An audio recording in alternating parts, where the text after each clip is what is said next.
Since its inception in 2005, the YouTube experiment has been based on the promise that anyone can place themselves in front of a large audience, as is evident in YouTube.com's original slogan, Broadcast Yourself. Lowering the barrier of entry to distribute video and leaving little to no wall between content creators and viewers allowed the creation and spread of a new world of media that has branched into a wide spectrum of new video genres and niche communities. Daily vlogs, video rants, unboxing videos, let's plays, reaction videos, video essays, etc. No community is quite as weird or interesting, I think, though, as the ASMR community. ASMR stands for Autonomous Sensory Meridian Response. It describes a sort of tingling sensation in the scalp and neck that some people feel in response to certain auditory and visual stimuli, or triggers. These triggers are incredibly social, quiet, and oddly almost intimate, such as quiet whispering, hair brushing, personal attention, or slow hand movements. They've been known to elicit a calming and positive emotional state in those who experience the response, and often provide temporary relief for symptoms of several mental and physical disorders such as depression, insomnia, and chronic pain.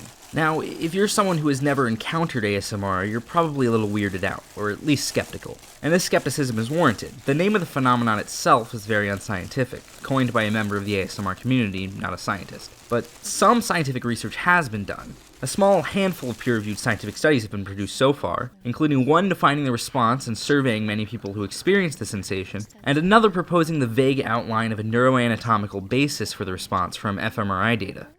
The credited grandfather of ASMR content is often cited as Bob Ross, the 1980s television painter on PBS's The Joy of Painting. Viewers of Ross's show found themselves mesmerized by Ross's soft, soothing voice and the sounds of his paintbrush, even though many of them had no real interest in painting. According to many in the ASMR community, this fascination with Ross's show and the effect he had on people was due to ASMR. Long after Ross and his painting show, on video sharing sites such as YouTube, communities of users that experience ASMR formed. The video creators, nicknamed ASM artists, make videos of themselves performing ASMR triggers and are greeted by huge audiences. Some of the most popular ASMR content creators have hundreds of thousands of regular viewers and videos with over 10 million views. These videos are sometimes simple montages of triggers, such as a video of someone whispering nonsense into a microphone for hours, or often roleplay videos, such as one of the many clinical roleplay videos where the ASM artist pretends to be a doctor examining the viewer's brain. These clinical roleplay videos are usually laughably inaccurate from a scientific perspective, yet they are one of the most popular types of ASMR video. Their viewers clearly don't care. These videos are confusing and often just creepy to viewers who are unaware of ASMR or don't experience it. These people mistake it for some sort of sexual fetish, likening it to pornography. This is, of course, completely incorrect. The ASMR experience is completely unerotic, though many ASMR artists may attempt to fight this fact with a certain sexualized subgenre of ASMR videos nicknamed ASMR erotica. I'd go into the weirdness of these videos, but that's probably for a totally different video, and I generally like to keep it PG on my videos anyway. The point is, ASMR is not inherently sexual, though it can be sexualized in the same way anything else can. Likening it to pornography may not be completely unproductive, though. It is, in a way, a sort of non-sexual pornography. Whereas pornography's role is to provide a replacement for physical sexual interaction, ASMR content's role is to provide a replacement for companionship, a supplement for emotional needs, giving some explanation to its effectiveness in treating symptoms of emotional disorders. The typical genres of ASMR videos lend themselves well to the concept of emotional companionship, or otherwise filling emotional needs. Whispering, the primary trigger of ASMR, requires closeness inherently, and this closeness is desired by ASMR content viewers. In addition, personal attention is the second most popular trigger. This is when the ASMR artist talks directly to the viewer through the video. This is obviously one-sided, as is the current limit of online video, but viewers suspend disbelief to see YouTube as an incredibly transparent interface. Viewers look through the video like a window to the ASMR artist.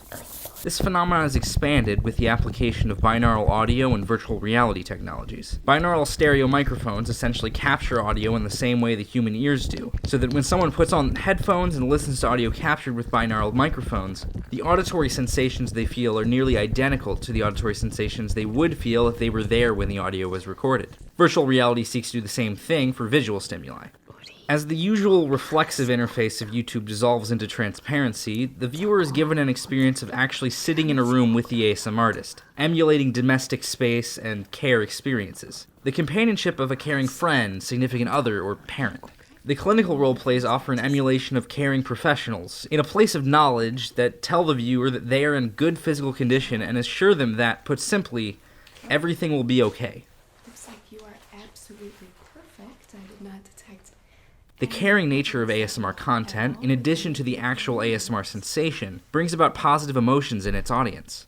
Before the assembly of the ASMR community on YouTube and other social platforms, there was little to no acknowledgement of the experience. People did experience the response, as is evident in the previously mentioned reactions to Bob Ross, as well as some literary references to something resembling the experience, such as in a passage of Mrs. Dalloway by Virginia Woolf. However, the experience had no name and was paid little attention. So, how did this community and small industry of ASMR-focused content arise all of a sudden? ASMR content, as members of the ASMR community declare, comes in two types: intentional and unintentional.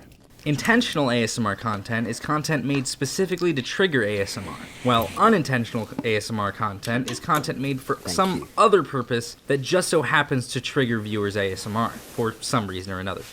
Unintentional content is where this started. The infamous example of this is a particularly creepy video of a man named Steve Sutton making iced tea. Iced tea. That magical elixir of dreams, and sometimes nightmares. This is how ASMR content got on YouTube at first, by accident. People enjoyed these unintentional ASMR videos, unaware of why, as this was before ASMR was recognized. They watched these videos over and over again, feeling the same bizarre sensation. Because of their repeat viewership, these videos developed huge view counts into the hundreds of thousands of views, leading people to the question, why does this creepy video of a man making iced tea have so many views?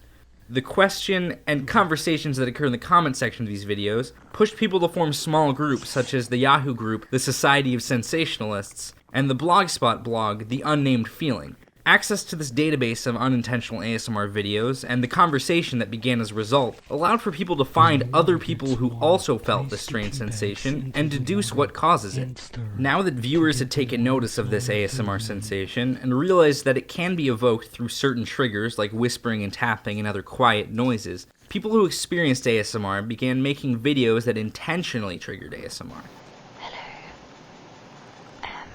I thought that I'd make some videos of me whispering because I absolutely love listening to people whisper, which is really, really weird. But I just have like a weird fetish or something. I don't know, but anyway. So I couldn't really. These videos were originally just called whispering videos or sounds videos, as the term ASMR didn't yet exist. They still only existed in isolated pockets, not yet joined under the banner of ASMR. In 2010, the term ASMR was coined by Jennifer Allen, and suddenly this sort of video became searchable, allowing for it to be found by YouTube's algorithm. Now, I'm going to talk about YouTube's algorithm, and that comes with some caveats. YouTube isn't completely transparent about how its algorithm works, so we only know very broad information about how it has worked in the past and how it has changed over time, based on what YouTube has said. A lot of this is speculation, but it's speculation with some reasonable, factual, and probable basis. YouTube can control how users encounter videos in two ways: searches and suggested videos. They can control what videos appear when you search a term in the search bar, and they can control which videos appear on the side of videos you're currently watching as recommended to watch next. When ASMR videos first began in 2010 and 2011, the YouTube algorithm was based on view count, in addition to just recommending videos similar to what you have watched. Videos with higher view counts would be recommended for other viewers to watch more often than videos with lower view counts. ASMR videos found moderate success in this era, but didn't really take off. ASMR videos tend to be very long. This is because the ASMR experience is about relaxing and making YouTube into a transparent interface. When a video ends, the interface immediately becomes reflexive as users have to choose a new video to watch, ruining the illusion and immersion necessary for people to achieve the sensation. So, ASMR artists make videos that are long to serve their audience, with most of these videos around 30 minutes long, and some upwards of 4 hours long. This keeps people from watching tons of ASMR videos in one session out of time restraints. ultimately keeping view counts low. In October of 2012, YouTube changed its algorithm to favor videos with higher watch times instead of watch count. And just a few weeks later, in September of 2012, Gentle Whispering released one of the first massively viral ASMR videos, currently holding a view count of over 17 million. Suddenly, ASMR videos became appearing in YouTube viewers' recommended videos and search results all over the website, as YouTube's algorithm preferred the long watch times of these videos, helped by the diversity of ASMR content and subject matter. ASMR videos aren't restricted to any specific genres, though certain genres may be common, as I've said before with the clinical roleplays. The main requirement for ASMR videos is just the speaker is whispering, but they could be whispering about anything. So a user could be watching a video about doing makeup and stumble upon a makeup tutorial ASMR video in their recommended videos. Or they could search for a tutorial on the C programming language and end up finding an ASMR video on C. These videos become a gateway to the broader spectrum of ASMR content. So, on the platform of online video on YouTube, users discovered ASMR, defined it, and created content specifically tailored to it, an interesting product of collective intelligence. Individually, no one was discovering ASMR. Many had experienced ASMR, as previously stated, with examples like Bob Ross viewers and Virginia Woolf, but no one person could bring ASMR to be a known phenomenon. Viewers accumulated on the unintentional ASMR videos, highlighting these videos as out of the ordinary in a way that no single viewer could. If a viewer experienced an ASMR response on a video with 15 views, they still experience ASMR, but will just assume it to be normal. But if a viewer experiences an ASMR response on a video that has 100,000 views, especially if this video is just a random uninteresting video about making iced tea that shouldn't warrant 100,000 views, they'll begin asking questions to fellow viewers in the comments section about what is going on. Individually, no one knew if their strange sensation was quote-unquote real, but as the community formed, the feeling was validated. Look at the role of ASMR artists as a surrogate for figures of emotional support for ASMR viewers. It's easy to dismiss this with absolute cynicism and say that ASMR artists make their videos for the money they make and no other reason, but I find this excessively pessimistic and unrealistic. Many ASMR artists specifically look to use ASMR to improve the mental health of their audience by inducing positive emotions, many even targeting people with anxiety disorders like depression, panic disorder, and PTSD, and these are actually often very effective. Because of this, the community itself is often noted, anecdotally, as one of the most positive communities on YouTube. Everyone has the goal of helping each other relax and feel good. It's a rare rebuttal to the blanket statement that anonymity on the internet leads to bullying. The negativity of people on sites like 4chan and video game website comment sections is dwarfed by the obscene positivity found in ASMR video comment sections. A question we should ask is probably, is this a good thing? ASMR content may be making people feel better in the short run, but could it be harmful for people suffering from mental or emotional disorders? Critics argue that using ASMR as a form of self-medication can just lead to a dependency on it, giving short-term relief but not treating any of the underlying causes of their disorder. Many ASMR artists themselves speak out about mental disorders, saying their audiences should seek help outside of ASMR to treat their conditions. But even if this is true, does it actually make ASMR a bad thing? Doesn't it still have some value as some sort of short-term relief, albeit not a replacement for psychiatric treatment? I can't say I'm qualified to answer these questions, but anonymous mass therapy giving unconditional emotional support, that sounds beautiful to me.